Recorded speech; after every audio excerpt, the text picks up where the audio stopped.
73 कोटीच्या विकास आराखड्याची कामं मंदिरात सध्या सुरू आहेत. श्री विठ्ठल रुक्मिणी मंदिरात सध्या सुरू असल्याने पददर्शन पूर्णपणे बंद करण्यात आलेलं आहे. मुखदर्शन ही पहाटे 5 ते सकाळी 11पर्यंत देण्यात येत आहे.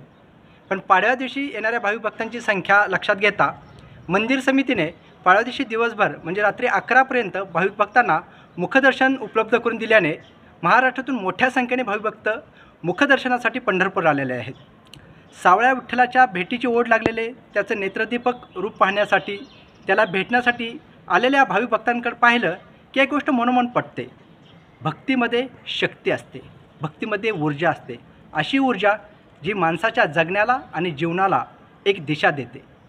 संतोष कुलकर्णी, पंढरपूर.